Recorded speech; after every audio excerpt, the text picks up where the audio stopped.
Hello everyone and welcome back to Scruffy Tales. And yeah, we will go over this. Unfortunately, I had forgotten to turn on my headset when I first recorded this, so about an hour's work of me sharing my thoughts and views was not recorded.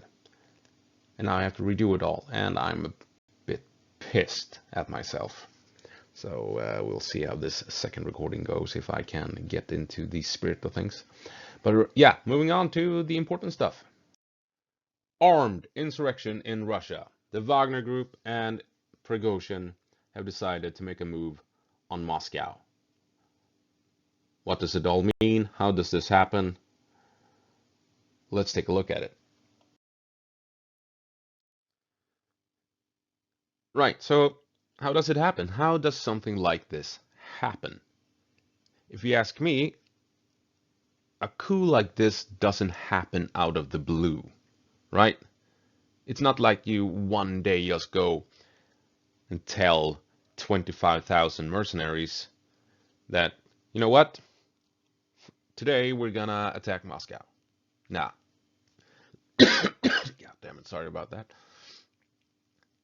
This has most likely been planned for quite some time because they didn't know how the Russian military would react. They didn't know how the ruling elite would react, even though they could possibly guess how the population would act. But, just taking up arms against the government, I mean, that could so quickly escalate into you getting bombed back to the Stone Age. So when you make a move like this, you have to be pretty sure that you have covered all eventualities, right? All eventualities. And how do you do that? Well, you sit down and plan. You have to plan. You need to know, how many troops do we have? How much ammunition do we have? Can we pick a fight with a military unit? Can we pick a fight with police units? Can we pick a fight with guards or reservists and stuff like that? What if they send in fighter jets? What if they send in attack helicopters? Because we are gonna make a move on Moscow and try and replace generals and potentially Putin, right? You don't just do this overnight. And also, once they reach Moscow, what then? Do they start planning there and then how to lock down Moscow? Which buildings are important? Which streets should be under control? Where to put up blockades and what have you? No, this has been planned in detail. It has to have been. And that means Prigozhin, the leader of the Wagner Group and the leader of this armed insurrection, that means he has allies. And if it's a group of people doing this, then you have a conspiracy. Right? It's not that far-fetched, right? It's more than likely, right? You have to agree with me on this. This is just not happening. Oh my God, we got to march on Moscow and deal with this. No, no, no. This has been ongoing. This is well planned. They know what they're doing. So who is in on this conspiracy? Military leaders who are tired with the war, obviously. Because if you're going to do a coup, you need the military, right?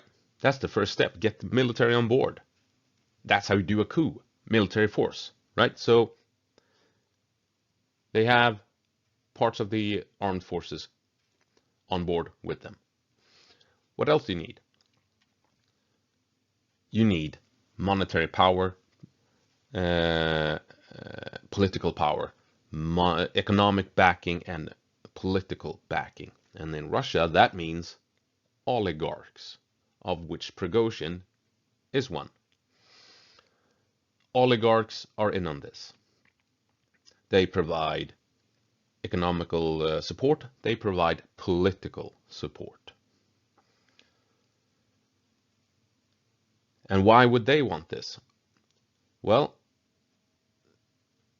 They are tired of the war just as much as the military people are. And why? Because sanctions. The sanctions have taken away their wealth, their ability to travel west to all the cool countries in the West. Where can they go now? India. They can travel to India. Why would they want to travel to India or South Africa when they can't go to France or Italy or the United States? I mean, come on. They've lost billions of dollars and they can't visit the Mediterranean. It's pretty obvious, right? They want their money and they want to have their yachts over in Monaco. That's why they are on board with this conspiracy, right?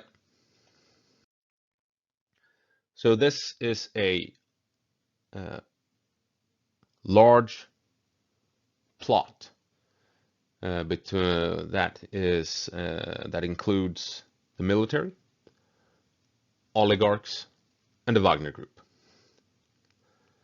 in order to force a regime change in Russia to remove the ruling elite in form of the generals and Putin. Because this is the only way you can do something like this in a dictatorship police state like Russia, where you have generals in command of the general rule of law. You have to do something like this. So now you have the military on board, you have oligarchs on board, and you have a guy with his own private army willing to make it all happen. There's one thing they need to make it all come together, and that is the support of the people. So how do you get public support for a hostile military takeover, a armed insurrection, and where you don't make people panic or where you make sure people don't listen to the official narrative anymore? Well, you tell the truth. Prigozhin went out and said that the war is based on a bunch of lies, that the whole Nazi angle, untrue. NATO being a threat, untrue. Reports from the front in official media channels, lies, untrue propaganda. Right? Son of a... Sorry. And he told the truth in order to legitimize his actions. He also publicly said that Zelensky was an okay guy, a reasonable man, who was willing before the war to sit down and negotiate and talk with Russia, to come to a compromise with Russia. He has publicly said that there is no reason whatsoever for the current war, and that the leaders, the men in power, have messed it up so badly that thousands upon thousands upon thousands of soldiers have died for nothing. And of course, uh, he has told people about what triggered his response, the alleged attack on the Wagner Group, which obviously is bullshit. That did not happen. That's just a creation to allow people to see that, oh, this is what pushed him over the edge. He tried to work with them and they cornered him and he could not go anywhere. They pushed him into a corner and they pushed him too hard and he snapped, and now he's going to Moscow to do the right thing and get rid of these evil people trying to ruin Russia. So that's the narrative. That is the narrative that they have created and are using to get people on board, to get public opinion, public support. right? They're telling the truth and making it seem as if Prigozhin is a victim in all of this. And of course telling people, please stay inside, it's gonna get ugly. We don't want innocents to die. Which makes Prigozhin and the Wagners look somewhat humane, even though we know they're utter assholes.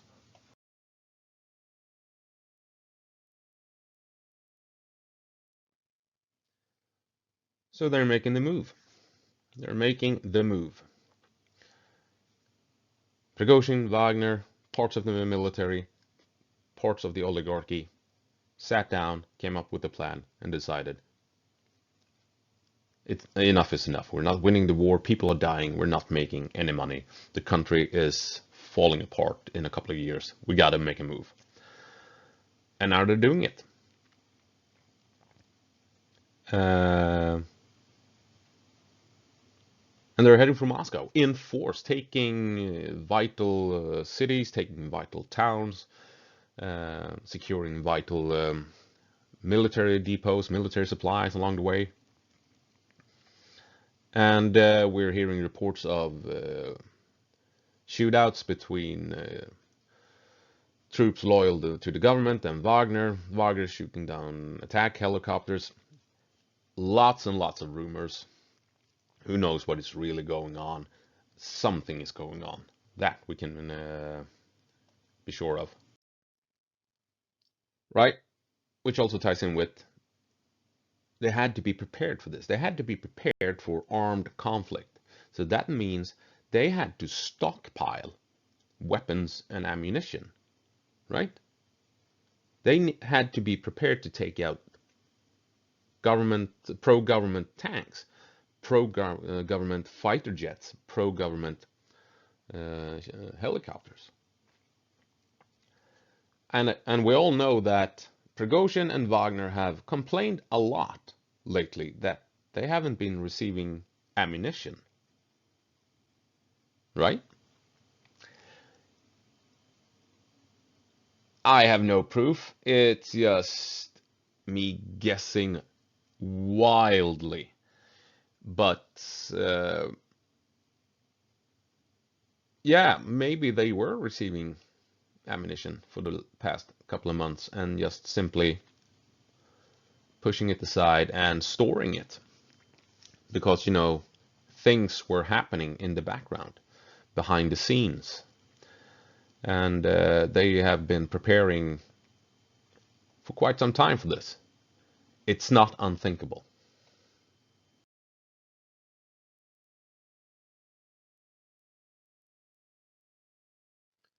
So what will happen? What will happen?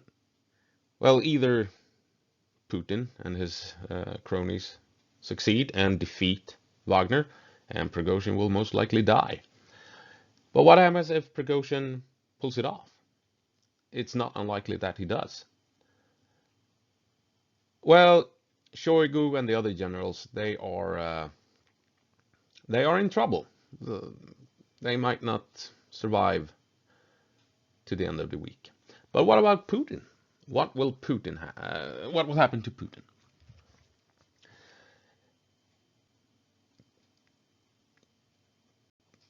Chances are that they will hand him over to The Hague to stand trial for war crimes. It's not unthinkable. It might be a way for this would-be next government to deal with the Western powers, with the EU and the US, Ukraine, to, yeah, sorry that we messed up everything, but here's Putin. Do what you want with him, right?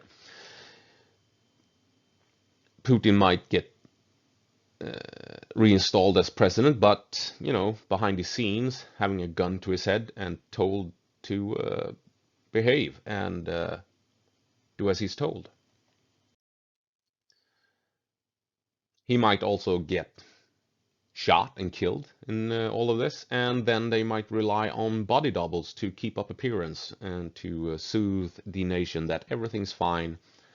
We just removed the bad guy generals. Putin is still in command. Here he is. Voila. Everything is awesome. Who knows, right? And here's a wild conspiracy theory. Putin might already be dead. And it is Shoigu and the generals who are controlling body doubles to keep up appearance, and the oligarchs are trying to fight the generals in order to control the body doubles, and by controlling the body doubles, they are controlling Russia. Huh? How's that for a wild theory? Would make a pretty cool Hollywood movie in a couple of years, I think. Uh, I think I don't know what I think. I don't know what will happen. I think Putin is in trouble. I think if Prigozhin pulls this off, there's a big chance Putin will be handed over to the West to stand trial, and Russia will then try and rebuild with new leadership.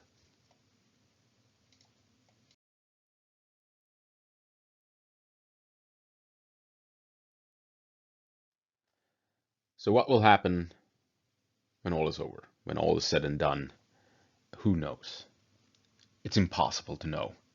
Uh, Prigozhin might die, Putin might die, uh,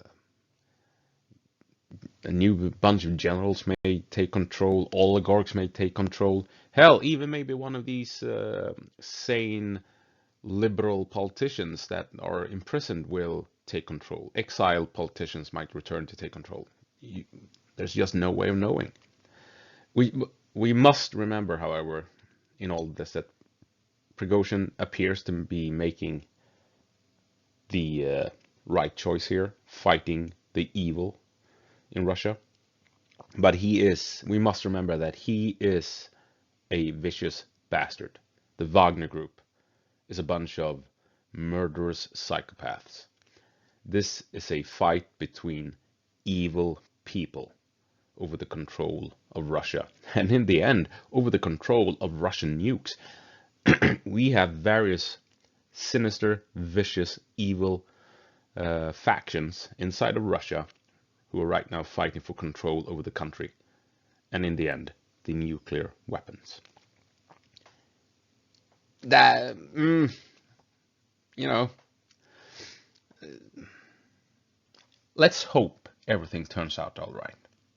Right?